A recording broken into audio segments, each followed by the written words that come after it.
सरकार ने बड़ा फैसला लेते हुए भू कानून को और सशक्त किया है। दरअसल उत्तराखंड में अब प्रदेश के बाहर के लोग कृषि या उद्यान के नाम पर जमीन नहीं खरीद सकेंगे। उत्तराखंड में जमीनों का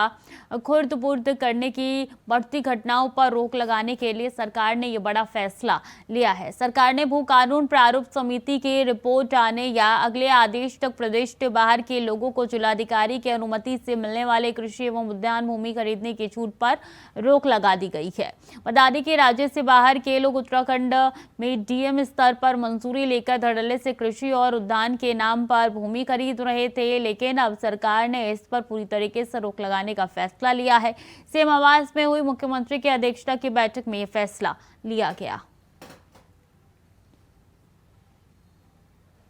अभी हमारे साथ जुड़ चुके हैं जरा जानकारी के लिए। अभी राज्य में बाहरी खरीद पर अब पूरी तरीके से प्रतिबंध लगा दी जाएगी।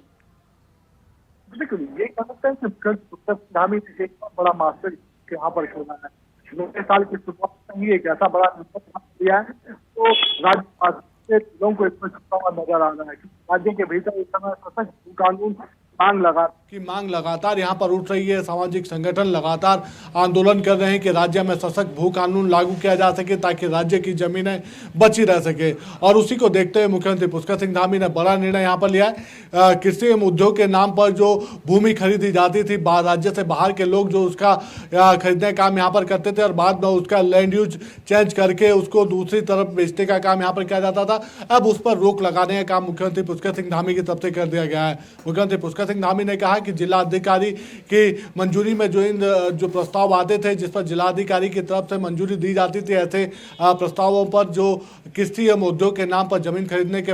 आते थे राज्य के बाहर के लोगों के, अब उस पर अग्रिम आदेशों तक रोक लगा दी गई है। जैसे ही प्रिय समिति की रिपोर्ट यहाँ पर आएगी, यानी जो समिति यहाँ पर बनाई गई है भू कानून को लेकर, जैसे ही वो अपनी रिपोर्ट यहाँ पर दे दी या उसके अलावा कोई बड़ा निर्णय और यहाँ पर सरकार की तरफ से लिया जाता है, तब तक फिलहाल इस निर्णय पर रोक यहाँ पर रहेगी। तो ऐसे में समझा जा सकता है कि अब राज्य के भीतर जो बड़ा जमीनों का जो खेल यहाँ पर होता था, जमीनों का जो फजवाड़ा यहाँ पर होता था कि किसी के नाम पर जमीन खरीदी जाती थी और उसको फिर आवासीय प्लॉट दिखाकर बेचने का काम यहाँ पर किया जाता था, अब उस पर पूर्णतः विराम यहाँ पर लग पाएगा। ये कहा जा सकता है कि जो नगरीय जो क्षेत्र है या उससे बाहर की जो सीमा है, वहाँ पर सिर्फ अब वो पुराने जो नियम है वही नियम यहाँ पर लागू रहेंगे। यानी उन्हीं लोगों को जमीन यहाँ पर मिलेगी जिनकी 2003 से पहले यहाँ पर राज्य के भीतर अचल संपत्ति रही है, वही लोग अब यहाँ पर जमीन खरीद पाएंगे। इसके अलावा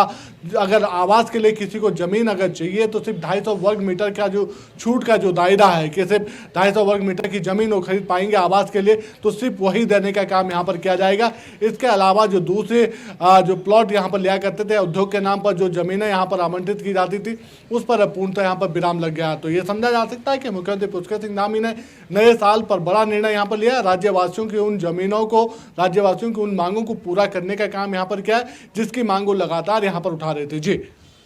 यानी कि जो प्रदर्शन हुआ था, अब लगता है कि उसका असर देखना शुरू हो चुका है। टिपिकल है, ये कह सकते हैं कि जो पिछले दिनों जो आक्रोश रैली देहरादून में देखने को मिली थी, जिसमें सामाजिक संगठनों के साथ साथ हजारों लोग यहाँ पर स्वतः ही उस आक्रोश रैली में उमड़े थे और राज्य सरकार से मांग कर रहे थे कि राज्य के भीतर मूल निवास की जो बाध्यता है उसको पूर्व वाले आदेश यहाँ पर रखे जाए, सशक्त भू कानून यहाँ पर लाया जाए ताकि राज्य की जो जमीनें हैं वो बची रह सके, राज्यवासियों के काम आ सके। उससे पहले ही मुख्यमंत्री पुष्कर सिंह धामी ने मूल निवास और भू कानून को लेकर एक विशेषज्ञ समिति का गठन करने का निर्णय यहाँ पर लिया था, जो मुख्यमंत्री पुष्कर सिंह धामी का बड़ा निर्णय था। और अब उस निर्णय के बाद ये कह सकते हैं कि जो जिलाधिकारी की जो पावर थी जमीनों को देने के लेकर, जो प्रस्तावों पर जो आवंटित करने की जो अधिकार थे, उन अधिकारों पर भी रोक लगाने का काम मुख्यमंत्री की तरफ से यहाँ पर कर दिया गया। यानी राज्य के बाहर का कोई भी व्यक्ति अब राज्य के भीतर उद्योग और कृषि के नाम पर कोई जमीन यहाँ पर नहीं खरीद पाएगा, जिसका ये कह सकते हैं कि कई शिकायतें लगातार सरकार को यहाँ पर मिल रही थी। अब उन सभी शिकायतों पर यहाँ पर विराम लग पाएगी और मुख्यमंत्री पुष्कर सिंह धामी का निर्णय राज्य हित के लिए भी कहा जा सकता है, राज्य की जनता की उस मांग को पूरा करने वाला भी कहा जा सकता है, जिस मांग को लेकर पिछले दिनों वो आक्रोश कर रहे थे, राज्य सरकार के खिलाफ हल्ला बोल रहे थे। मुख्यमंत्री पुष्कर सिंह धामी लगातार जनहित के निर्णय, जनभावनाओं के निर्णयों के रूप में यहाँ पर काम कर रहे हैं और उसके सकारात्मक परिणाम भी दिखने लगे हैं। और साल के पहले दिन ही ये कह सकते हैं कि मुख्यमंत्री पुष्कर सिंह धामी ने जनता को भरोसा देने का काम यहाँ पर किया है कि राज्य के भीतर इस प्रकार से कोई भी व्यक्ति अब जमीनों के साथ खिलवाड़ नहीं कर पाएगा। पाएगा, जमीनों का फजवाड़ा नहीं कर पाएगा, जो राज्य के बाहर के लोग यहाँ पर अक्सर आकर क्या करते थे, अब उस पर पूर्णतः विराम लग जाएगा। तो ये कह सकते हैं कि बड़ा तोहफा नए साल पर मुख्यमंत्री पुष्कर सिंह धामी ने आम जनता के लिए दिया है, जो लगातार अपनी जमीनों को बचाने की मांग यहाँ पर कर रहे थे। जी।